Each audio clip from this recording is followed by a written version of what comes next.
పలుమారు చిరకాలము పరమాత్ముని పాదములను పలుమారు చిరకాలము పరమాత్ముని పాదములను తులసి దళములచే సంతోషముగా పూజింతు తులసి దళములచే సంతోషముగా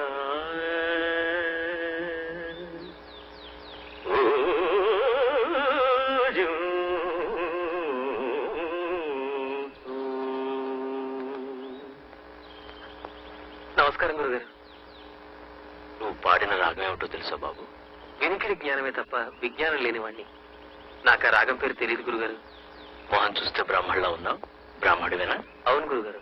తల్లా వచ్చిన వారి అబ్బాయిని, కాశ్యపస గోత్రం. మరి జంధ్యం వేసుకోలేదే? ఇంకా ఉపనయనం కాలేదు.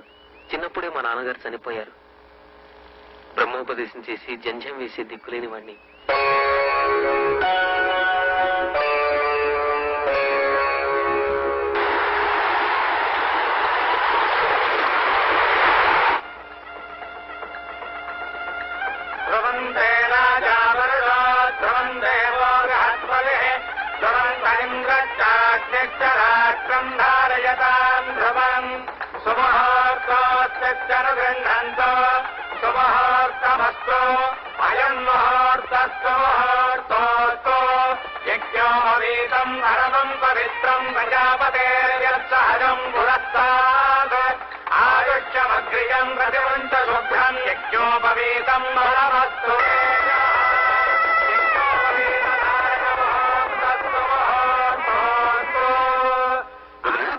ఉపనయనం చేస్తున్నారే, ఆ అబ్బాయి ఎవరు?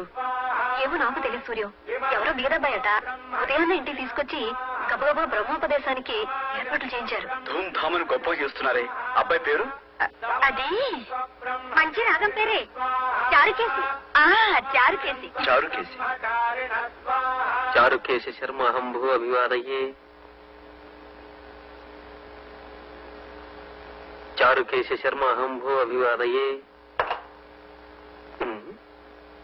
వదినా, నేను కచేరీకి బయలుదేరుతున్నాను. బాబు సూర్యం, కొంచెం కాఫీ తాగాడు. ఇప్పుడు కాఫీ ఎందుకు వదినా? పర్వాలేదు, వచ్చేసరికి ఏ రాజు అవుతుందో ఏమో. ఇందా.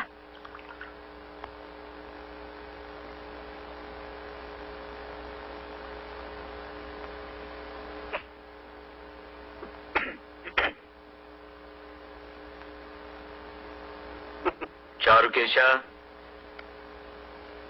చారుకేశ, అంత సిద్ధమేనా? అన్ని సిద్ధం గురుగారు. కారు వచ్చిందా? వచ్చింది నాన్నగారు. చారుకేశ, కారు వచ్చిందా? వచ్చింది గురుగారు. మా గాయత్రి, నేను వెళ్ళొస్తా. నాన్నగారు, ఈ రోజు కచేరీ త్యాగయ్య హాల్లో. అది చారుకేశకు తెలుసు. చారుకేశ, ఇది కారులో పెట్టు. సరే గురుగారు. అంటే నేను కచేరీకి రావటం లేదా నాన్న? నీకెందుకు నాన్న ఆశ్రమ? నీకు చాలా పనులున్నాయి. చాలా మంది ఏడుస్తున్న వాళ్ళు, చూస్తున్న వాళ్ళు ఉన్నారు. వాళ్ళందరికీ ఊడిగం చేయడం నీ ధర్మం. అదంతా చాలనట్టు నీకు ఈ శ్రమ కూడా ఇవ్వడం నాకు ఇష్టం లేదు నాన్న. చారుకేశ. గురుగారు, తంబురా ఇంకా కారులో పెట్టలేదా? ఇదిగో తీసుకెళ్తున్నాను గురుగారు. అంటే నా స్థానంలో చారుకేశ్వరు ఉంటాడా? అదెలా ఉంటాడురా? చారుకేశ నా కొడుకు కాదే. నా సంగీతాన్ని అనుసరించి నా తరువాత కూడా దాన్ని బ్రతికించే విధేయుడు. నేను పోతే దినం పెట్టే హక్కు మాత్రం నీదే. అది చారుకేసి కాదు. నాన్న, నీ సంగీతానికి వారసుని నేను కానా? అదెలా అవుతావురా? నువ్వు ప్రేమించే జీవకళల ముందు ఈ బెలహరి గణపతి శాస్త్రి సాధించింది ఏమీ లేదురా. నీ దృష్టిలో నా సంగీతమే నిర్జీవమైంది. అదే నా ఉద్దేశం అది కాదు నాన్నగారు. నాన్నగారు, మీరు సాధించిన ఘనతను కాదనేటి అంతటి మూర్ఖులు కాదు. గురుగారు, క్షమించండి, టైం అయింది. మనం ఇక బయలుదేరదామా? అయ్యా చారుకేశ, ఒక్క నిమిషం. నాన్నగారు, మీ పట్ల, మీ సంగీతం పట్ల నాకున్న గౌరవం మీకు తెలీదు. అమ్మ పాడిన జోలపాట కన్నా ముందు మీ సుప్రభాత గీతం విన్నాను. మొట్టమొదటి సంగీతం విన్నదే మీ నోటమ్మట. నాన్నగారు, ఇప్పటికీ మీరు తిట్టినా అది సంగీతంలా వినిపిస్తుందో నా చెవులకి. నాన్న, నేను మీ కొడుకు మాత్రమే కాదు, మీ శిష్యుణ్ణి, మీకు పెద్ద అభిమాని కూడా. ఇంతలా అభిమానించే ప్రఖ్యాత శాస్త్రీయ సంగీత చక్రవర్తి బిలారి గణపతి శాస్త్రి గారు బయట ప్రపంచంతో సంబంధం లేకుండా సంగీత పంచంలో బందీ కావటమే నేను సహించలేకపోతున్నాను. అదే నన్ను బాధిస్తుంది కూడా. చెప్పరా, చెప్పు. నా 50 ఏళ్ల జీవితంలో ఎవరూ నన్ను ఎదిరించి మాట్లాడింది లేదు, ఎదురుగా నిలబడి నోరు విప్పింది లేదు. ఈరోజు నా కన్న కొడుకు నాకే ధర్మపన్నాలు చెబుతున్నాడు, చెప్తాడు. వాడికొక హోదా ఉంది కదా, బెలహరి గణపతి శాస్త్రి కొడుకని. గణపతి శాస్త్రి గారు, క్షమించండి. నేను ఎవరి కొడుకునైనా మనిషికి తోటి మనిషిని గుర్తించే బాధ్యత ఉందని చెప్పడానికి నేను గణపతి శాస్త్రి కొడుకునే కానక్కర్లేదు. ఎవరి కొడుకునైనా ఈ మాట చెప్తాను. సూర్యం, ఒక పని చేయి.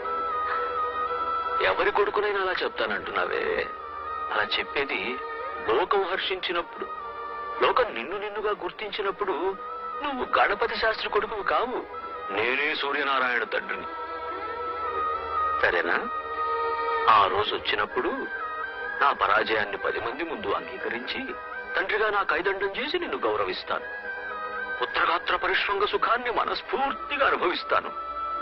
అంతవరకు నేను నీకేమీ కాను.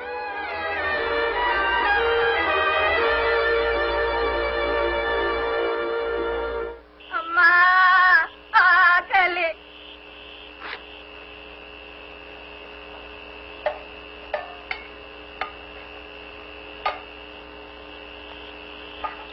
వదినా,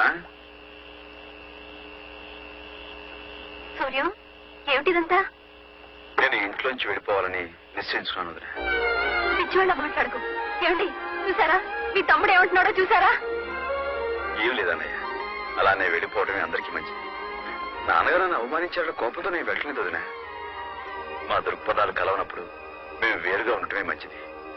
నా మూలంగా నాన్నగారికి మనశ్శాంతి, ఆరోగ్యం దెబ్బతినకూడదు. అది కాదు బాబు. దయచేసి నన్ను ఎవరు ఆపడానికి ప్రయత్నించకండి. మీరు సంతోషంగా పంపితే నాకు అదే తృప్తిగా ఉంటుంది. నా వల్ల కాదు బాబు.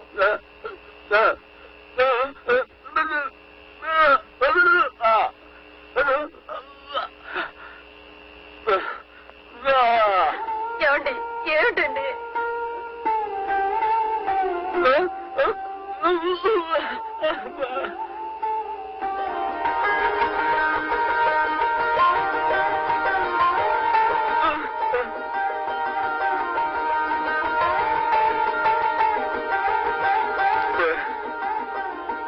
వద్దన్నయ్య,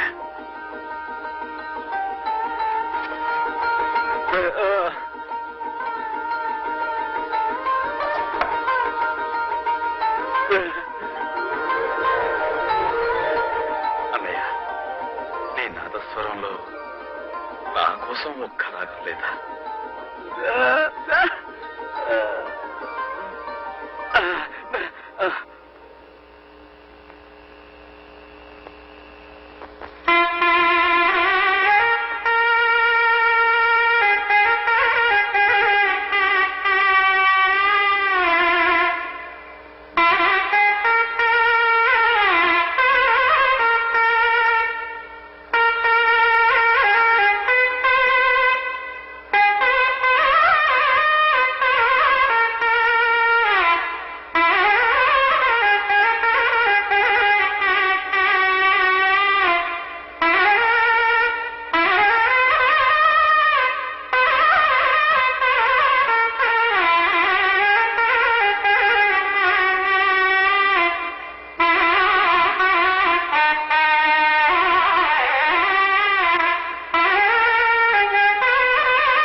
200 మిల్లీలు తాగితే గొడవలు తగ్గిపోతాయంట.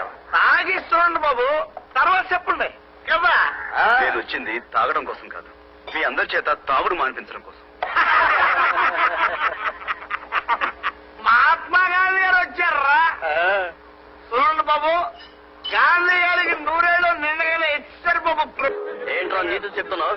ఏమయ్యా, నీ వ్యాపారం కోసం ఇంతమంది ఉసురు పోసుకుంటావా?